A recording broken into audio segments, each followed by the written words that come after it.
Greetings, Poe fans. Welcome to another edition of Poe Unplugged. I am Carmen Bolden. And I am Jeanie Smith, and we are The Poetastic Two. Come zoom with us into the Unbook Club dedicated to the works of Mr. Edgar Allan Poe. Good evening, Poe fans and Poe listeners. Welcome back to Poe Unplugged, where we are going to be discussing The Sleeper. Jeanie, are you ready? I'm ready. All right. All my fur is ready to go. Oh, Lord.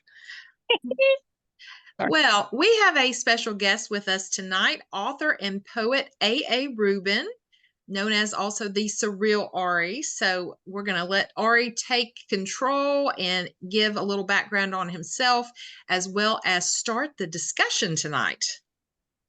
All right. Thanks for having me on, guys. Yeah. I know some of you, but not all of you. For those of you who I don't know, nice to meet you. As Carmen said, I am an author. I'm a poet. I write in a wide range of mediums, ranging from formal rhyming poetry to comic books. And I have a new project on BackerKit right now. We're crowdfunding it. It's called The Awful Alphabet. The Awful Alphabet is a picture book for adults.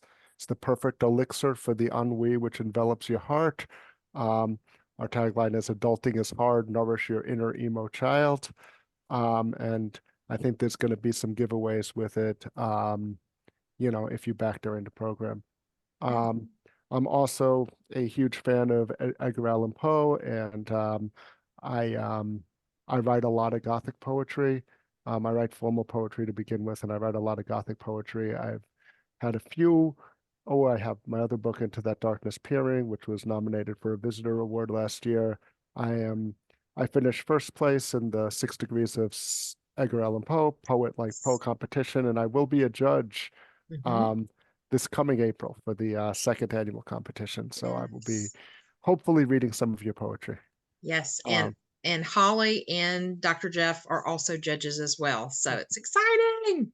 It's so I really want to talk about The Sleeper. I'm fascinated by this poem for a number of reasons. One of the reasons, I mean, it's a beautiful poem. I think especially in the opening stanzas, some of the most beautiful imagery and description that Poe has in this entire catalog. But I'm also interested in it from the perspective of a writer, because one of the things that's always fascinated me as a writer is, I'm going to paraphrase Kurt Vonnegut here, that we don't know what the good and the bad stuff is. We don't know what the best stuff is. Like Edgar Allan Poe loved The Sleeper. He thought The Sleeper was his best poem. Now, I'm not saying it's a bad saying the bad stuff, but I was saying I have a quote here that I pulled off of the Edgar Allan Poe Society of Baltimore in a letter that he wrote in 1846. He said, "In the higher qualities of poetry," and he's speaking about The Sleeper, "it is better than The Raven. But there is not one man in a million who could be brought to agree with me in this opinion." And in another list, he listed it among his best poems. So he thought this was his best poem. He recognized that everybody else thought The Raven was the best poem, that the general public did, and that they weren't going to agree with him. But as himself, just looking back at his own poetry, he thought The Sleeper was his best poem. And I thought it'd be interesting to look at why he might think that. Sometimes we're very close to our own material. I read a lot. Harlan Ellison talks a lot about that. If you know, a famous science fiction writer, about different. We never know. We know if we've written something good, but we never know what's going to hit. We never know what it is that's going to be a hit. Like, I mean, Ellison said there's a story he wrote that he researched every name of every demon in the story. Looked it up. He spent like 6 months writing this one short story, and it was nothing. It was published in some journal and no one ever heard from it again. And then he had this other story, I Have No Mouth and I Must Scream, which is his most anthologized story. He said he wrote that in a night just before he thought, okay, fine. And that turned out to be the one that he's probably most known for. So I wonder, is there something like that going on with this poem? Is there something else? But that was initially what brought me to this poem, in addition to what I find to be the absolutely beautiful language in in the first stanza of the poem, especially the opening few lines. Yeah. Well, the one thing that I always get is when I read it, I'm like, this is the poetry side of the short story of premature burial. In my opinion, that's one and the same. It's like those two go together like bookends because Yeah. you look at it from a poetic side and then you look at it from a short story side. Because he personifies her in the story as, being angelic, of course, but also just a picture of being in the tomb with her eyes shut and Mhm. just, experiencing it and experiencing death. So, I mean, that's the way I interpret it, as a personification of premature burial. So, Okay. One thing that came to mind for me was, and I kind of dug in to some background on Irene, because that was the original title when he wrote it in 1831. And who was Irene? And I found some interesting things, that she's the Greek personification of peace. And I think it was mentioned in the eapo.org from that same article, Ari. But also just thinking about the sleeper, that allusion to Sleeping Beauty, that origin, and like someone that's not dead but at rest. And so I started digging in, and that some people have looked at that fairy tale coming from, it's Charles Perrault, but it's also like deeper into Byzantine culture and alluding to that Irene connection that way. And so that was where my rabbit hole went. well, and I mean, it fits perfectly with Poe and his connection to both any type of history, because we've talked about how he always likes to bring up with the Greek and the Roman and that type of the religious behavior along with it. And the sleeper can also, account for, in most religions, especially, that, your soul is just waiting for the rapture type of thing. So you are, asleep and you're waiting for the eternal rest and that kind of thing. And I mean, it's got very I'd say it's close to the most religious aspect I could see as what Poe has written, for me, at least for me. Because as I was reading it, I was picturing it, and I'm like if you've ever been to a funeral and, especially a graveside service, and there's always that calm, even though you're in an open place and you're all, and you feel the calm. It's like even the wind stops blowing, Mm-hmm. and you're just silent, and because you're just taking it all in.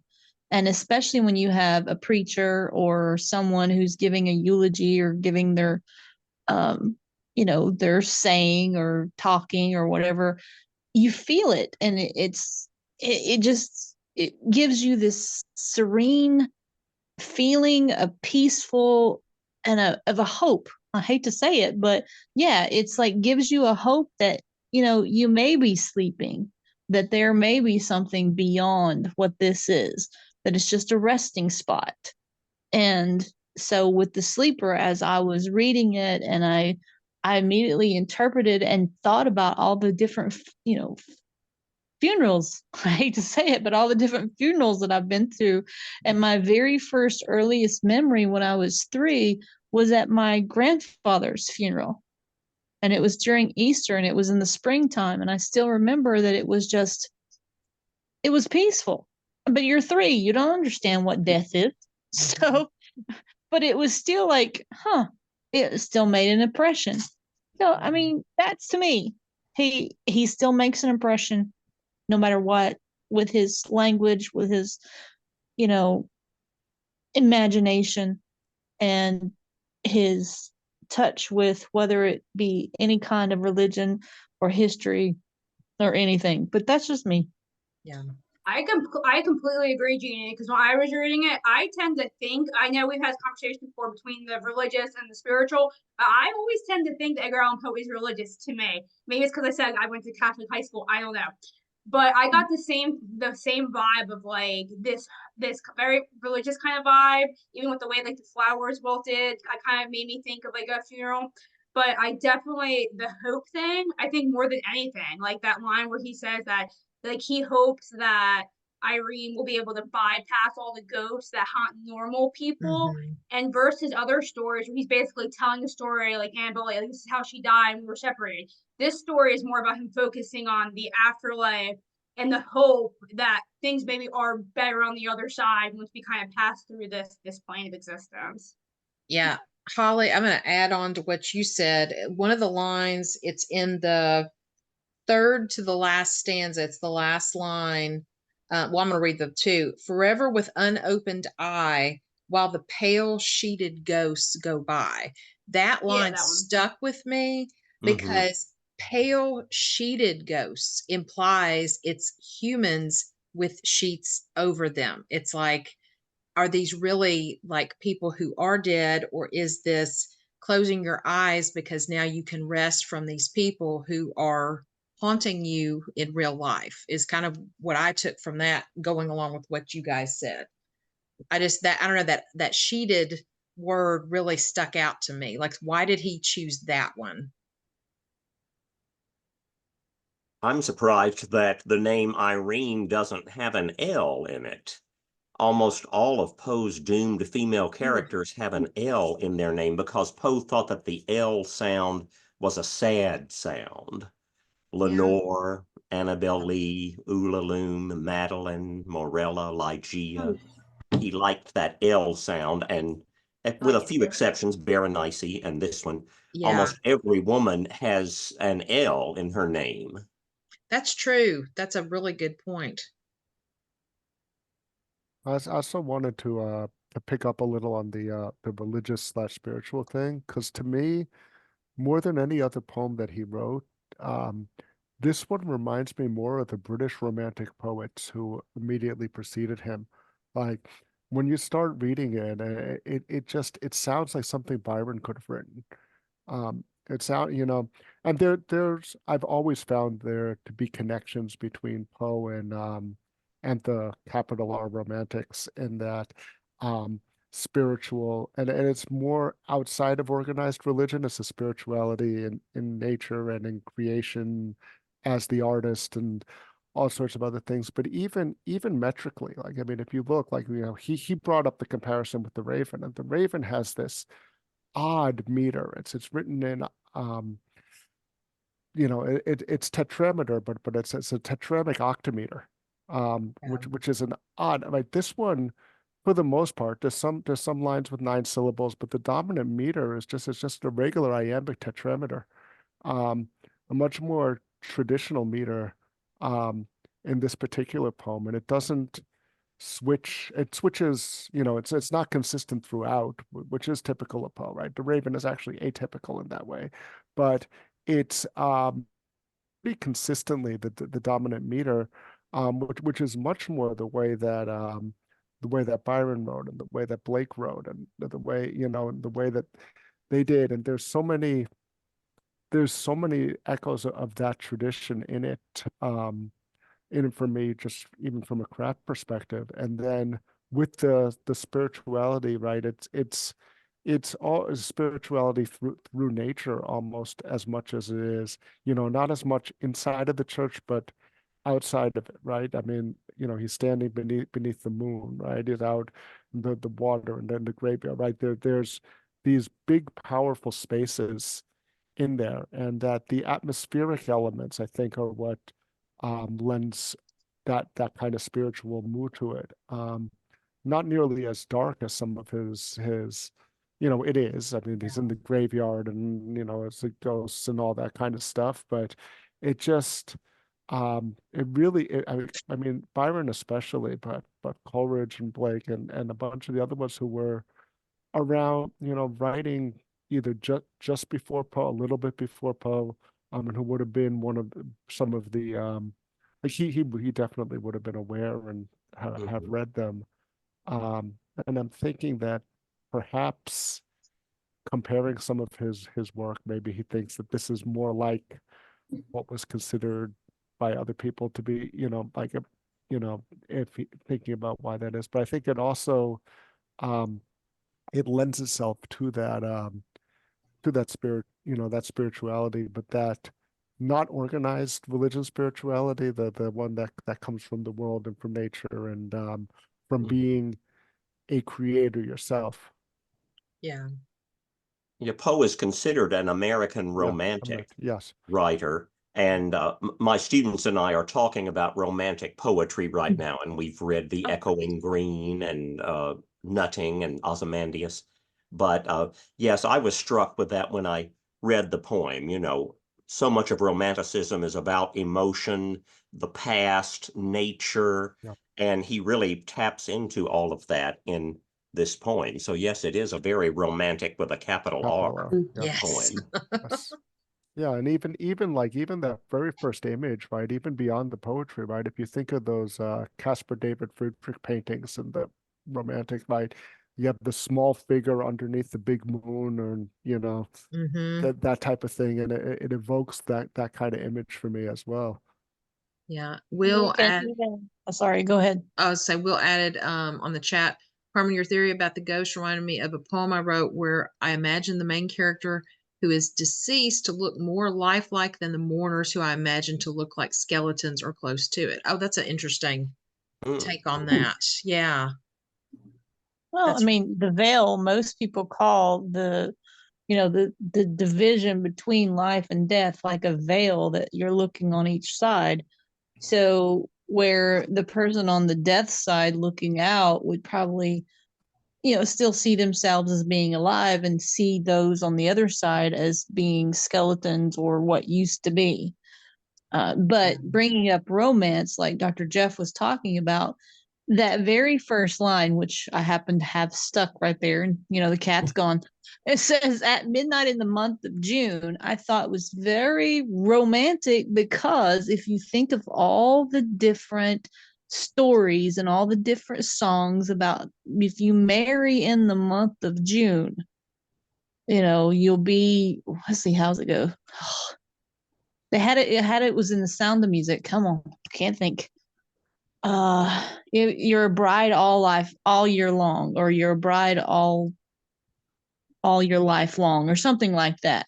So, death in the month of June, it's kind of like, well, I mean, your love in June, if you still love in the month of June, you'll love throughout eternity, is kind of how I interpret it.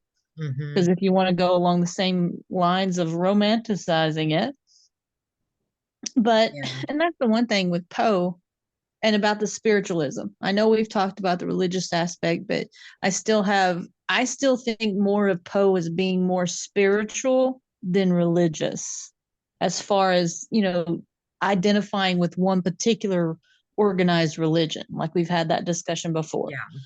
So, and it just is, it's very spiritual because it touches everybody differently. And especially when anyone has any experience with death, because some Yeah. people actually picture death as being a romance of Yeah. some sort. I mean, there was an actual movie was made, The Nightmare Before Christmas, because in my opinion, that's all about romantic death. I'm just saying. So, I thought you were but talking about Meet Joe Black with Brad Pitt. I was like, yeah, okay. hell yeah, me I'm in Joe love. Black. Wasn't yeah. I mean, City of Angels, think about it for, Nicolas Cage coming down from, fall of grace so he can fall in love. And I mean, we could go on because there's so many things of where people are mixing death, romanticism, spiritualism. I mean, it just fits. And I hate to say it, but and I don't think we're a little cray cray for that. I'm just saying. Yeah. We like that thing. We like it. It's a gothic. It's a very much what definition of gothic is as I see it. So Yeah. And Jeannie, you almost said this like quote. It's like Poe was speaking through you. You kind of paraphrased it.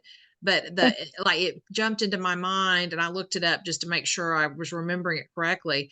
The boundaries which divide life from death are at best shadowy and vague. And it really ties into what you just said a minute ago. Where was that from? I'll have to look it up because I don't remember it off the top of my head. Because I remember the quote a little bit differently than I just read it. I remembered it. I was thinking the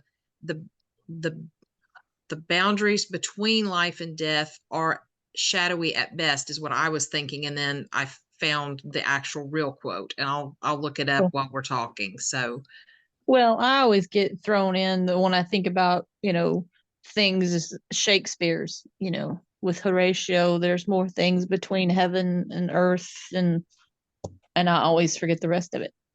Yeah.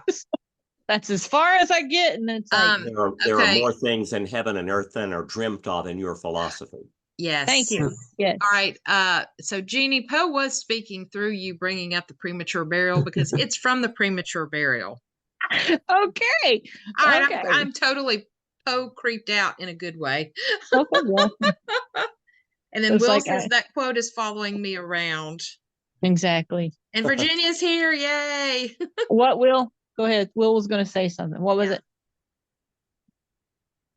Oh, Will, you're muted. You're muted back. Oh, there you go. Yeah. I hear that heaven and earth quote. I've heard it just so many times in different mediums in TV shows and movies. Someone walking by. I don't know why, but I'm just hearing it all the time these days. Oh wow. Well, and the bad part is unlike Dr. Jeff, most people and me, that I just paraphrased it because I can't ever remember it exactly, but nobody actually gets it right. More than 80% of the time when somebody is reciting it or using it in shows or TV or everything, they either only say it to that the way I paraphrase it, or they just butcher it so bad it's like, yeah, don't say anything at all. Yeah. Like, and hi, Virginia. Woo, woo, woo. She missed my kitty. Oh, you saw the kitty. So, okay. Yeah. I went back to the regular, It's amazing Her that your real cat cat lets you would- pick it up like that. Yeah. My cat would scratch my eyes out. Oh no. Yeah. Hers fits the dangle test. But okay, I have to ask Holly, what is on your shirt? Is that the yin and yang? Yeah. So like, Okay. like they say you're born in like the era you grow up in. So Yeah. 90s All era, right. I right? was just kind of because I'm like, how much more appropriate for what we're talking about with life and death is yin and yang? It's true. Okay. So you did it on purpose. I know you. That is so true. All right. What else did you guys take from the poem? One other thing that's striking me now, just as I'm looking at it, going back to that comparison that Poe drew with the Raven, right? We had in Midnight in the month of June, right?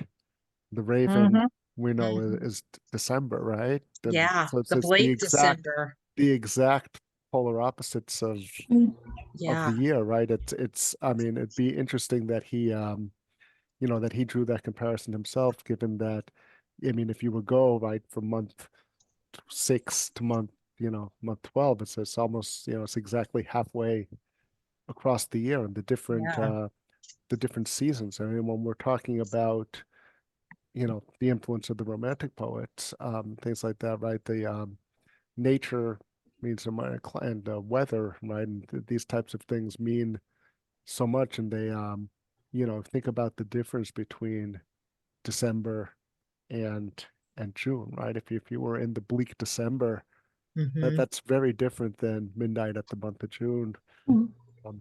Just the way that you're imagining it, right? And Absolutely. And another thing, bringing that up, is most of the time when we think of death, we actually think of December, because we think of the winter months where pretty much everything is dying, so it can be reborn in the spring.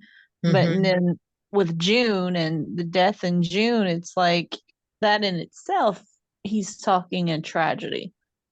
that Yeah. something's happening, that it's like this shouldn't be happening, because June should be, as you explained when you just said, Ari, that June is a time where it's like life. It's like summer. It's vibrant. It's beautiful. Green. And Yeah. yeah. But then December is not, I mean, now some people like me, because I like the winter months too, because I love the snow and the ice, and it has its own type of beauty. So, and that's another thing that Poe loves to do. He loves to build the beauty in everything he talks about, whether it be summer, spring, fall, or winter.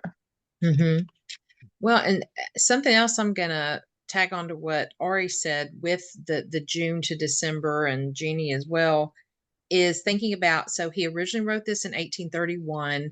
He adapted it a couple more times, like in 1836, 1837. His final few little things he changed was in 1849. The Raven was published in 1845. And I may be like right now I'm very entrenched in Romeo and Juliet at school.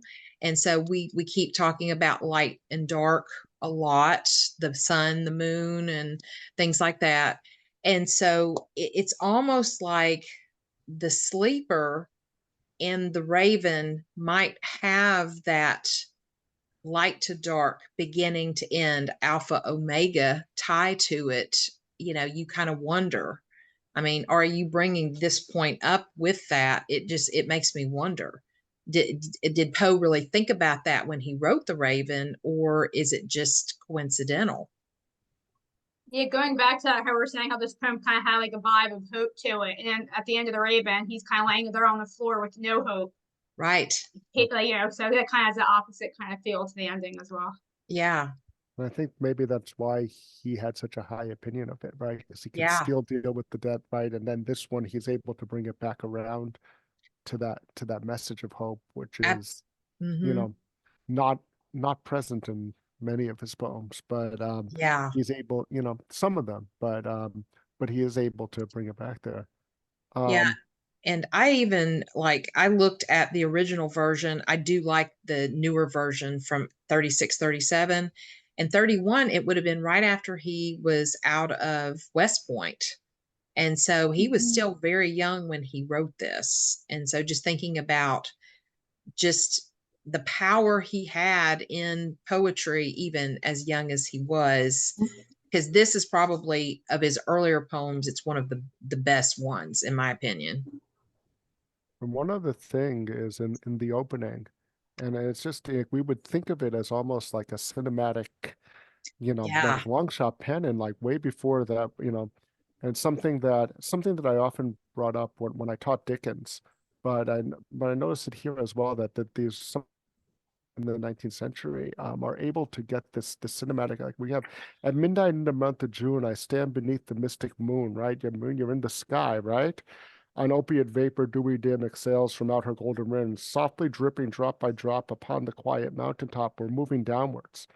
We're still high because we're dripping down from the moon to Yeah. the mountain, but the mountain is still above us, right? Mm-hmm. You know, steals drowsily and musically into the universal valley. So we still have that downward movement from the mountaintop now down into the valley. The rosemary nods upon the grave, and now we're below the ground, right? We've moved from the sky to the mountain, to the valley is, very ground, and then below the ground to the grave. And it's like, you could see, where he's drawing your eye in the scene. Yeah.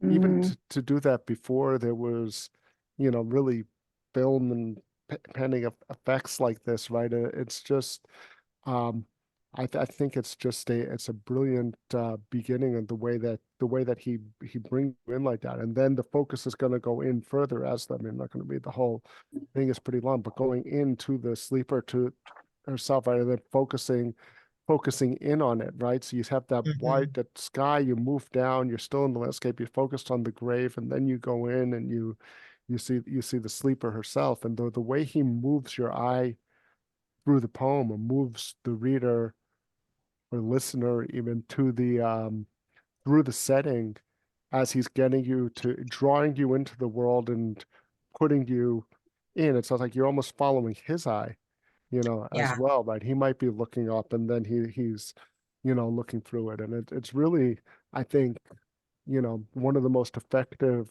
techniques in this poem, the way that he, it's just it might not have that driving pathos that's in some of his other poetry, but Yeah. it's in terms of this much quieter technique, but I think just as effective. I agree. And when you started talking about that, starting from the mountain, going down into the valley where the sleeper lies, it kind of made me think of, and lo, I walk through the valley of the shadow of death, is what really just like popped in my head when you were reading that and saying that. Me too. I mean, it ties in. It really does. And going back to those religious connotations and things. And then those psalms are actually, I know I don't want to get into anyone's religious thing, but the psalms are very similar to other Near Eastern psalms. Like if you look at Yeah. Egyptian psalms and you look at Mesopotamian psalms around the same era, that they're very old. They're very old themes Yes. that go back almost to the beginning of people writing literature. And these ideas of, you know, going into the, you know, that there's going up and then going down, into the earth. And if we think of many conceptions of death and hell, as it was underground, um, Mhm. where we know a lot of the Western religions, right? And then Poe definitely plays on that throughout his poem, throughout his his entire catalog, because that's who his audience is, and that's how he was brought up, and what time period it is. But they're part of what works about them is it's like almost it's like a Campbell, like a Joseph Campbell type thing, where it's almost just like a universal thing, almost universal thing, where these themes are much older than any one particular religion, right? And the reason why each of us may be able to see reflections of our own thing, and that I think that's part of why Poe holds such an appeal, is that he's able to strike these more universal tropes that transcend a particular tradition, or Yeah. a particular tradition or a particular religion. Yeah. I agree. Yeah. And Jeff, thank you for sharing your list of what you're reading with your students, because that's kind of cool to kind of create a little reading list to go along and complement what we're reading. So thank you for that. You're welcome. Yeah, we read. Are you doing any Coleridge? No, No. those are the only Those are the only romantic ones. type poems that I'm doing, and then I'm going to go into late 19th and 20th century. Come on. And I did do some Mary Hatoun, or Mary Catoun, she says her name both ways, ghazal love poems from the Middle East, as well as the Ballad of Mulan from Oh, China or nice. Mongolia. Nice. That Hey, I got is. really excited when I saw you had Ozymandias on there. Yeah. And I was like, woohoo! It's one of my faves, one of my faves. I was like, I remember those. It makes me want to just, audit your class, because I don't have anything else to do. But Exactly. Oh, I know.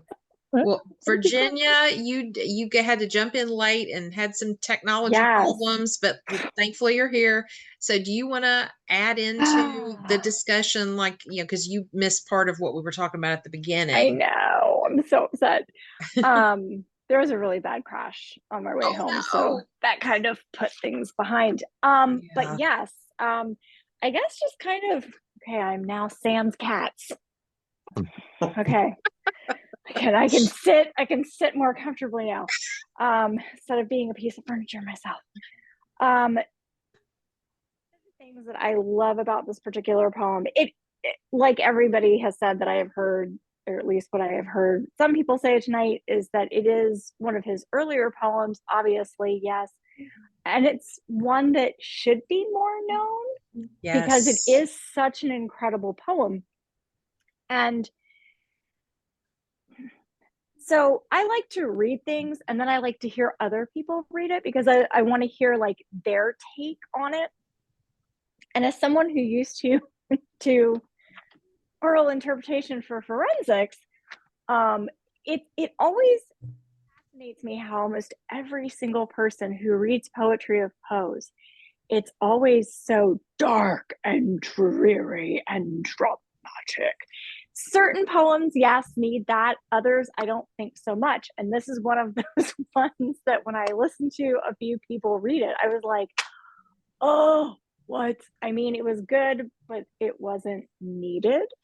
And to me, this is just one of those, as Holly said, it is so full of hope, which is completely opposite, which we have talked about when we did The Raven, that it's like, oh, it's gone. But here, it's very full of life. Yeah. Even though he's talking about someone, like, you're actually not sure if he's really dead, because I'm not sure she's really dead. And there's a line. So this is gonna sound goofy, but this is probably my favorite line in this poem. And it says, like, ghosts and shadows, it says that o'er the floor and down the hall, like ghosts and shadows rise and fall. And that line to me speaks breath. It's an image of breathing. And I don't know why I love that, but that whole, I mean, there's that whole stanza there, and it's just like, breathing. Maybe. Yeah. And I love that. It's just so beautiful to me. Yeah, it is. And I hadn't thought about that with the rise and fall, but that does kind of hint around it, breathing. Because it in the lines before, he's talking about the chamber and how the wind is blowing in and out and the curtains are moving, and then the door, the hinges are, and it just goes, and you're just like, the entire room is breathing. Yeah. She may not be, but that entire room has life. Yeah. And I don't know, I find that beautiful. It is. This whole poem is beautiful. And it's one, like Virginia, you said, that it should be more well known. And I always forget about it. And that's why, like, Ari, I'm so glad you chose this one for us to read tonight, because I forget how amazing of a poem it is. And that just the first two lines hook me in, and I just want to keep reading, and I want to read it aloud. And I may have to read this with my students. And I had to actually, like, shift Poe a little bit further down the 9 weeks, and I'm not happy I had to do it, but it's all good. It's just some things came up with our schedule that we had to rearrange, and I'm like, we are still doing Poe, and they're like, okay. So No, it's interesting what you said, Virginia, because going back to, we were talking about the bells as my favorite. It's one thing that I, when I was listening, right, only the end of that poem needs to be read with the, the harsh Gothic, like I've heard, like, many readings where they try to read the whole thing like that. At the beginning of the poem that's the point of the poem. The beginning of the poem isn't like that. And I said, Basil Rath, if you're looking for someone, Basil Rathbone is amazing. I don't know if he's done The Sleeper, but he really gets those shifts in some of the poems, whereas some of the other readers, because I think it's because they generally choose horror movie icons to do it, and that's their whole thing, not to call any of them out or anything like that, but it's there's a way, there's a way to read it, and and he's incredible. He's incredible at that. And yeah, I used this poem. I taught a Poe workshop back in October, just locally here on Long Island. We got we rented out an old Quaker meeting house from like built in the 1700s, and you had the cemetery outside and the light coming in. It was the perfect venue, and we read a few poems. We read a few poems by Poe, and then we did a workshop where people, then had to try to write something like Poe, and then there was an open mic at the end, and I remember pick we remember picking out The Sleeper as one of the poems that we did, and just to show the range a little bit, you know. So, of course, people they know the Raven, and they know Annabelle Lee, and they know you know, but they, you know, it's like it's like what we were talking about a few weeks ago, when we were on that show together, Carmen and Jeanie, when the range in the short stories with the Yeah. it's not all what he's known for. It's not all that dark gothic, there's satire, there's detective stories, there's all sorts of stuff. And while there isn't quite as much range in the poetry because it is all, meter traditional, and even in this one, you'd say there's plenty of gothic, you know, things going on. I mean, we have you know, it's still it's just a range within his work that I don't think enough people are aware of. I agree. Yeah, because Yep. every time I meet someone, it's, oh, my favorite story is, and it's usually The Telltale Heart, Fall of the House of Usher, Cask of Amontillado. And I love them all. I love everything. But it's like, did you know? And I will say it's really kind of funny because when my husband and I travel, he is no stranger to a wall to talk to, and which is a very good quality for him and I, balanced as we are. But whenever we do meet somebody, he'll say, "Oh, and by the way, she does a podcast. And did you know that Poe wrote this and it has nothing to do with horror?" And so he's kind of my, Jeannie, I say he's our marketing techno nerd, but at the same, in a very good way. But it's like, we love educating people that Poe is more than just the man of horror, the man of death. Come here. Well, and the thing about it is that along with Poe's stories, poems, his one book, his nonfiction novel, his desires and everything and what he does, even as a critic, he is a renaissance. We've said this many times before. He is the epitome of a renaissance.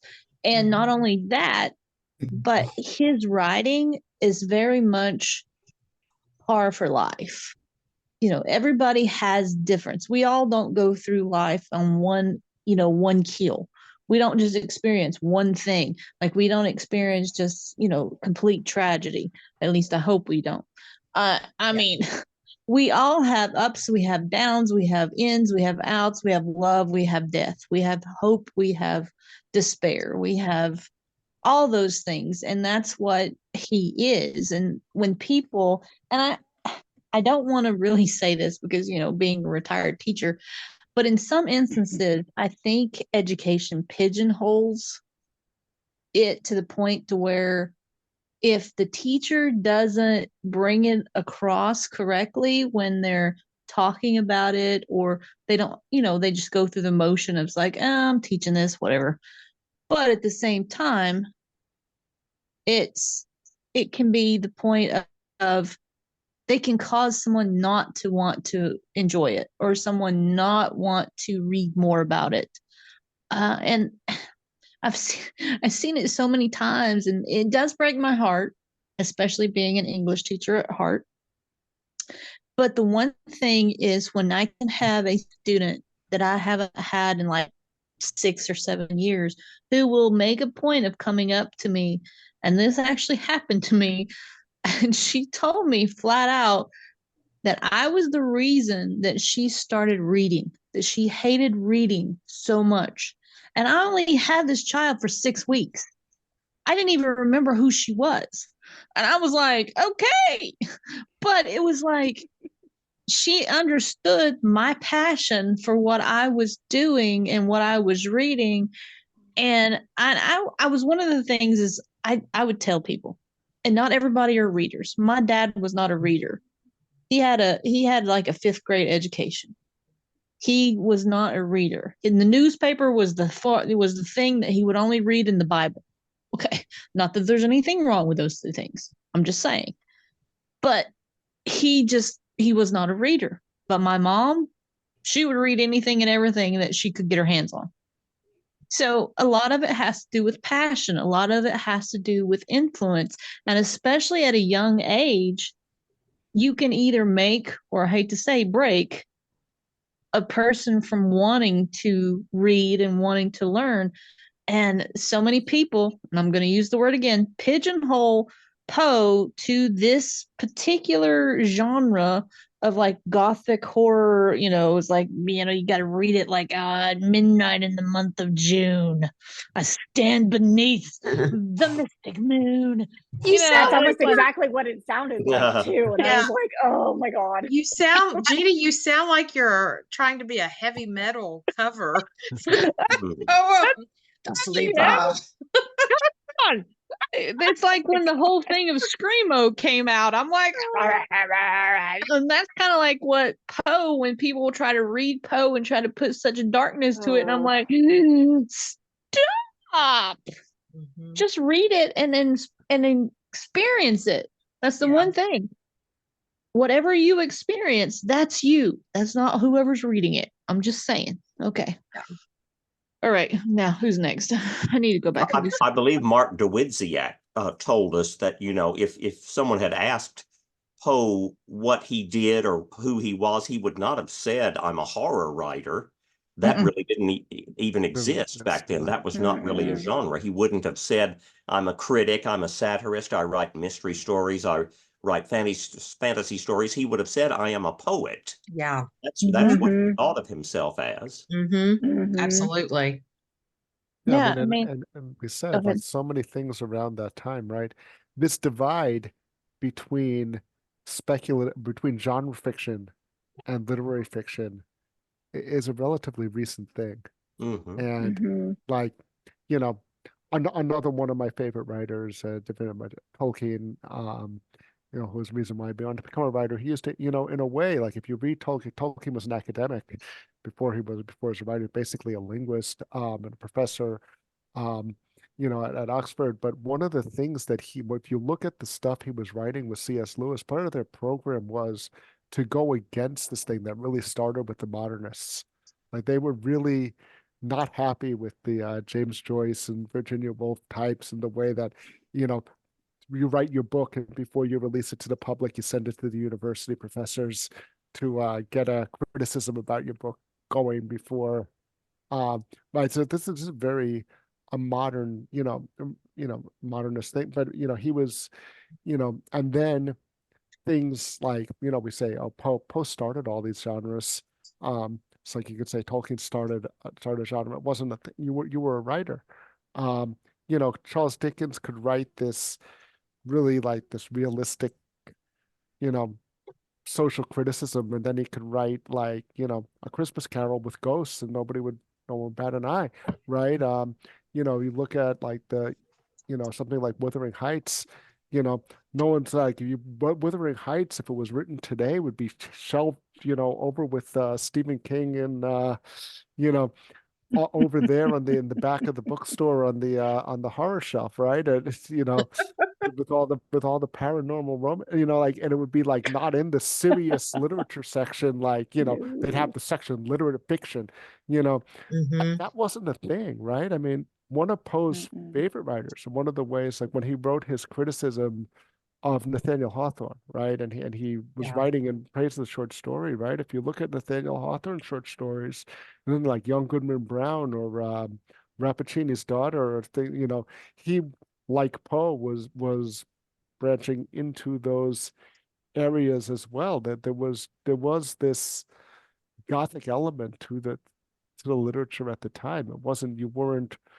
writing in a genre. You were writing, and some stories were like that, and that was perfectly fine. Like, you go back to the Shakespeare quote that we mentioned, "The more things in heaven and earth that are dreamed from your philosophy," right? It starts with a ghost, right? And it's Mhm. a really scary Gothic ghost, right? It's repeating things 3 times, it's bursting forth from the cerements, it fades when right that there's all sorts of, remember me, remember me, remember me. Like it repeats itself. It always speaks in threes. There's all, you know, there's Gothic element, and it's not just that, right? There's the same thing. Right? What's he afraid of is that the ghost is going to lead him, like in King Lear, lead him off the edge of a cliff, or so. Um, you the Macbeth, you have the witches, and you go back Mhm. earlier than that, right? But think about the all of the Greek and Roman literature with all the fantastical elements involved in journeys to the right. All the epics have journeys to the underworld, and you know, Mhm. um, that's the thing, right? This wasn't a division until the 20th century. It wasn't a division. You wouldn't say I'm a horror writer, I'm a science fiction writer, Yeah. and you know, it's unfortunate, and maybe it's because I spent too many time get too many rejection letters for things from speculative magazines that say, "Oh, this is too literary," and too many from literary magazines that said this is too speculative, and you go around and around in a circle. So I'm like, okay, now what am I?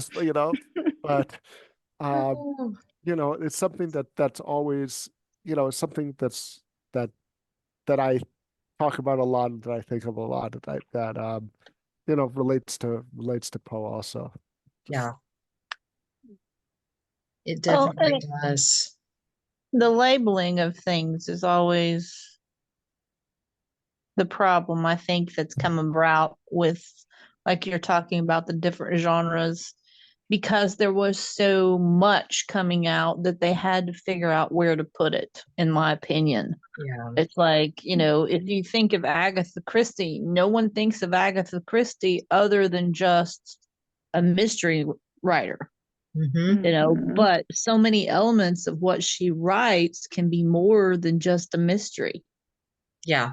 I mean, Murder on the Orient Express, yes, she talks about murder, but just that whole story is chock full of things of tragedy, of a mystery in itself, like the detective and forensics and all that kind of stuff. So you can't really place one label on some writers, because if you do, then you're missing out on a lot of stuff that they have to offer. And I think that's what Edgar's problem is people think of him just as horror or a poet. And it's like, no, that's not everything that he is. Yeah. And I was Mhm. gonna say, Jeannie, you mentioned Agatha Christie. Mm-hmm. I'm looking at it right now, and I've had this since I was about 14 years old. It is a hardback collection of her poems that she Uh-huh. wrote.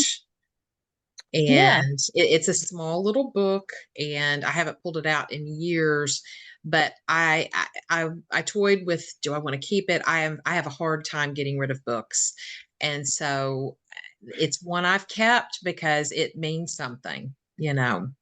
But you wouldn't think she wrote any poetry, but she did. No. And some people that that was their lifeline. I mean, that's how they made their living, and that's all they could do, was they needed to write, and if that was what was selling at the time, that's what they were writing. Yeah. So, and like you said, Agatha Christie, she was selling her mysteries, but hey, she was also a poet. She, everything else. So it could just be that sometimes I'm going to say it. I mean, hold on to your hats, people. Sometimes profit actually, exceeds over fulfillment. Yeah. So Robert E. Howard wrote Shocker. poetry too. Who did, who, Jeff? Robert E. Howard wrote poetry. mm-hmm, Okay. Mm. yeah. So it's sad, and just everybody just needs to their make decisions of having all the facts, and as the old saying goes, Yeah. make your decisions based on the whole, not on the just the little bits and pieces, because you can't fulfill a puzzle if you don't have all the pieces. Very true. Okay, Well, now we're venturing into philosophy here. Let's get out. Get out. Well, and I was gonna Time say, to reel it in. and Yeah. yes, it is probably about that time to reel it in. One thing that I was a little surprised we didn't kind of overly mention was just the romantic theme of, the quote, "A death of beautiful woman is the most poetical thing in the world."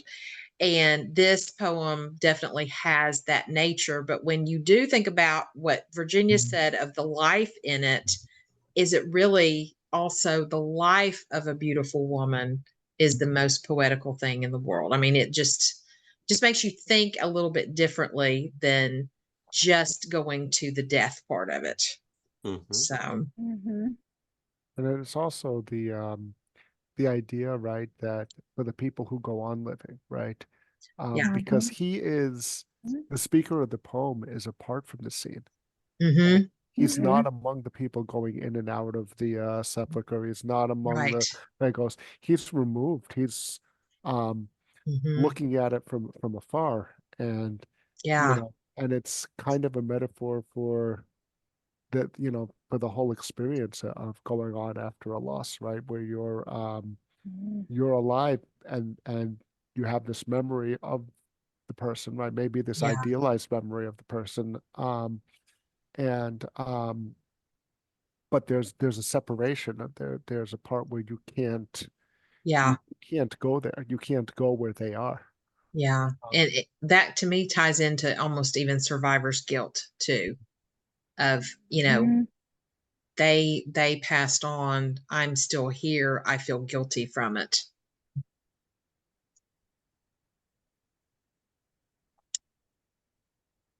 I'm surprised Poe didn't actually write something that all about guilt.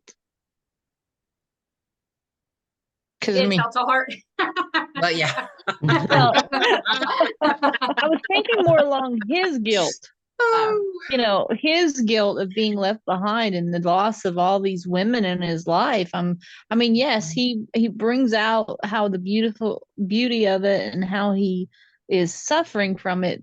But in all honesty, did he actually just write something of where he himself was just suffering from survivor's guilt? I mean, you could take bits and pieces from all his works and try to see a little bit of it in there, but at the same time it's like, where is that poem, or where is that story where it's just where you're going, why, why am I left behind? Why am I the one still here? I mean, not like he could write it after he died, but I'm just saying. very true. Right. Well, I think it seems like I think we have tied all of this up, and maybe it's time for all of us to not, or like not what Poe wrote about the sleeper, but it's close to time for bed. But Ari, thank you so much for joining us Thank you. and being our special guest. So Thank you. Thank you for having me. I'm yeah, going to try thank to you. join again. Um, the often it's the time when I'm putting my kids to bed, which is Oh. why I have not been able to join in the past. But yeah, Aw. it's 8 o'clock on the East Coast. That's actually Yep. yeah. that time. But I will try. I will try to join again. Yeah, And, definitely so. We'll just include you in the group, yeah, and yeah. And that it was way if you fun. can jump in, even Yeah. if you're late, it's all good. And let's see, Dr. Jeff says, thank you, Ari. Happy St. Patrick's Day. Happy springtime. I'll see you here on Zoom 4 weeks from tonight. Yes, absolutely. Cool. And And I'm gonna put the Backer Kit campaign one more time. I know that okay. people were talking. There might not have been enough time, but if you want to Yeah, check it out, then please do check it out. absolutely. We're really excited about that project. Yeah. And if you've seen on social media some of the pictures from it, it is just, it's delightful. I can't wait to see it, the whole thing in person. It was I didn't say this before, but speaking of my kids, during the pandemic when I was home with my son, I would do these little construction paper projects with him, like A is for apple, whatever, B is for butterfly, whatever, right? Just so that he wouldn't be falling behind, because he wasn't going to have as much preschool as my daughter had, who was Mhm. 10. you know, who was in school when they did not have parental leave in the New York Department of Education until they did once he was born. They didn't when she was born. It was the new contract. But I didn't want him falling behind, and I put him in. And you know, it's the greatest time. I love being with him, but everyone has a bad day. And I posted like something like, "Oh, I wanted to be constructive." I was like, "I want to do E is for entropy today," and you know, it's like, but one of the people who commented was actually one of my daughter's former preschool teachers, who's an amazing illustrator, and she's like, "Oh, you should do an alphabet book, like an off, you know, like that." And I said, "You know what? I'll write it, but you have to be the one to illustrate it." So that's how this project started. We started it 2 years ago. Now it's so cool. coming out now. So cool. Yay. Well, next month we are going to have Mark DeWidziak back, and Chris Sempner is going to join us, and we're going to dive into the mystery surrounding Poe's death. And I think Leela, did you suggest this, or was it Keith? You two wasn't both me. Okay, No. it was Keith. You guys had some great suggestions that we took, and yeah, I suggested Pim. Yeah. Yes, Arthur that's right. Gordon Pym, Yes, what I for suggested. May. And so, yeah, thank you for that. You're And so, welcome. yeah, so definitely be prepared with your conspiracy theories around Poe's death. And there's so many of them. And so I can't wait to discuss this. So it's going to be great. Thank you very much. Yeah. Thanks, everybody. Yeah, thank you guys. Thank you. And we will see you next month. Yep.